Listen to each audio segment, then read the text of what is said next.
Hola, en el bloque anterior nos hemos centrado en qué es la agilidad a nivel de proyectos, cómo se gestionan los desarrollos de productos y servicios en vuestras empresas de forma exitosa. En este bloque nos vamos a centrar en algo que forma parte del día a día de la empresa, que es cualquiera de sus procesos. Vamos a hablar de la agilidad en procesos y un ejemplo claro que tenemos ahí de marco de trabajo se llama Kanban. Según el concepto de Kanban, lo que vamos a hacer es intentar que los procesos de trabajo de nuestro día a día en la empresa no queden escondidos, no se pierdan las tareas en la mesa de alguien sin que sepamos dónde están, no tengamos 10 cosas que hacer cuando en realidad solo podemos hacer una. Entonces son los principios o son los problemas que con Kanban intentamos atacar. De hecho, Kanban es el origen de lo que se conoce como Lean Manufacturing, incluso en operaciones.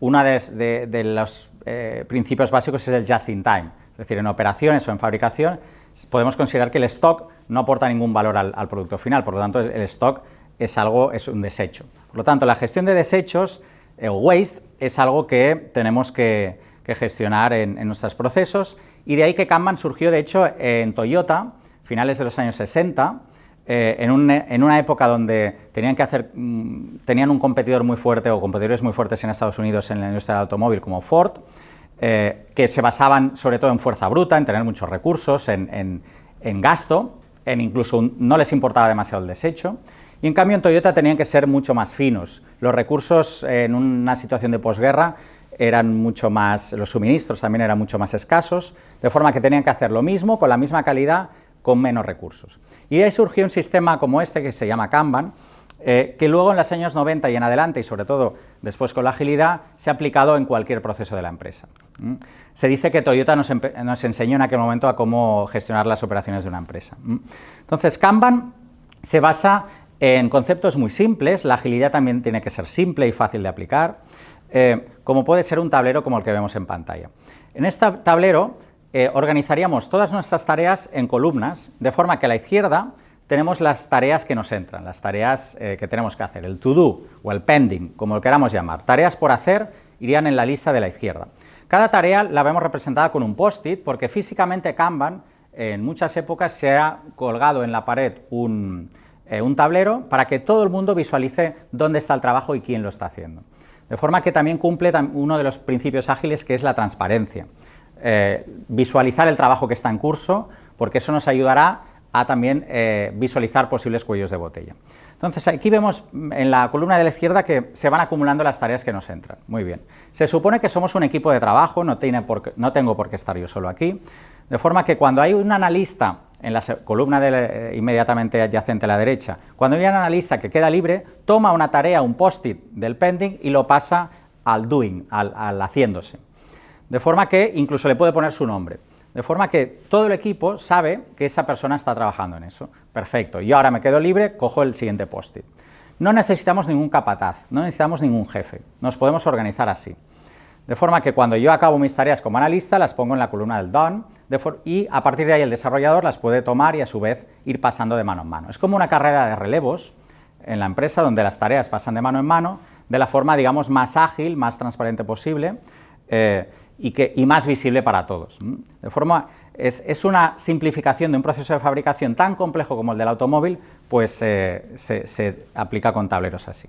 Fijaos que me ayuda a visualizar todos los post-its, todas las tareas que están en este momento en nuestra empresa, en nuestro desarrollo en marcha. Me ayuda a tener medidas del proceso de forma muy, muy fácil, porque si cada una de las columnas veo las tareas que tengo, puedo ver y medir, y hay herramientas que te lo permiten, el tiempo medio de cada tarea en cada columna, el tiempo medio de cada tarea entre que entra en el tablero y en el momento que sale. Puedo tener una estadística muy potente de cómo funciona mi proceso. Está absolutamente todo visible. Por tanto, como decía, es la base para la implementación de no tener desechos. Se consideraría desecho, por ejemplo, que una tarea esté supuestamente a medias, pero que esté en una columna y que nadie la esté haciendo. Es decir, aquí lo que vamos a intentar es que no haya columnas supuestamente haciéndose, tareas supuestamente haciéndose que nadie esté a su cargo. De forma, el objetivo es eliminar desecho. Si una tarea no se puede hacer, se va a quedar en la cola de entrada y va a ser visible que ahí tenemos un cuello de botella y lo vamos a poder solucionar. Fijaos que intentamos, como digo, sobre todo, evitar un gran problema que tenemos en muchas empresas hoy en día, que es que las tareas se distribuyen y se pierden y quedan en la bandeja de entrada de alguien, supuestamente haciéndose, pero en la práctica no se están haciendo. Con este sistema Kanban intentamos minimizar no el tiempo que cada miembro del equipo está en una columna, sino el tiempo en horizontal, entre que una tarea entra por la izquierda y sale por la derecha, porque ese es el tiempo que va a ver el usuario final, el cliente final. El cliente final está esperando que el ticket salga por la derecha, ¿verdad? Y en cambio, el foco que tenemos en algunas empresas es ser muy eficientes en cada columna. Y es un error de enfoque el no considerar que lo que tenemos que minimizar es el tiempo de entrega, entre otras variables. Fijaos que estamos empoderando al equipo también, que es fundamental en la agilidad. El equipo se autoorganiza, es responsable de las tareas y no necesita que nadie le diga lo que tiene que hacer, porque es evidente por el propio sistema que tenemos unas tareas que resolver. Probablemente el equipo se reunirá para aclarar aquellas tareas técnicas que necesiten de ayuda. Yo puedo, obviamente, apoyarme en mis compañeros. Y vemos un poco el todo. Esto se llama también Information Radiator, un radiador de la información para que todos veamos en un tablero. Puede ser físico o puede, obviamente, ser un tablero digital hoy en día. Hay muchas soluciones digitales que te permiten en Kanban, como Trello, Asana, Miro, y os animo a utilizarlas. Hay un concepto fundamental aquí que vemos ahora en pantalla, que es el work in progress, el trabajo en progreso. En un tablero como este, lo que tenemos que asegurar es que cuando un ticket está supuestamente haciéndose, es verdad que hay una persona atendiendo eso y no lo tiene en cola para hacer otras cosas. Es decir, evitamos la multitarea, nos centramos en las tareas que solo podemos hacer una a la vez, ni que sea secuencialmente con otras. De forma, un ejemplo que tenemos ahora en pantalla, el paso 1 sería, ¿cómo implementar esto? Bien, el paso 1 sería, ¿qué tal si monto mi proceso en columnas? Vemos en pantalla cómo sería, pues, un ejemplo muy básico, pues, armar un producto como puede ser una pizza, ¿no? Pues se entiende que entramos por la izquierda con los pedidos. En esta pantalla vemos que hemos puesto letras como K y J, de forma que el equipo ve los pedidos que van entrando y los va pasando de columna, y vemos que cada columna ilustra muy bien el proceso de trabajo. El proceso de trabajo hasta que esa pizza está terminada, incluso entregado el pedido. Entonces, el work in progress, ¿qué sería? Pues, por ejemplo, en este ejemplo, quizá las personas que puedan añadir ingredientes a estas pizzas que están en marcha solo son 2, de forma que no admitimos que en la columna de añadir ingredientes, en lugar de 2 post-its, tengamos 3, 4 o más. Solo puede haber o 0, o 1 o 2, porque como solo hay 2 personas, solo pueden tener 2 tareas en marcha. Por tanto, si necesito acelerar este sistema, pues veré de forma evidente que necesito refuerzo en esa columna y no en otras. Si se van acumulando unas tareas en alguna de las columnas, así en la siguiente pues puedo darle solución. De forma que, como digo, en cada columna lo que os recomiendo tener es, como vemos ahora en el to do, pues máximo 2, en el ongoing máximo 3. De forma que así somos honestos y todas aquellas tareas que no se están haciendo las dejamos a la entrada.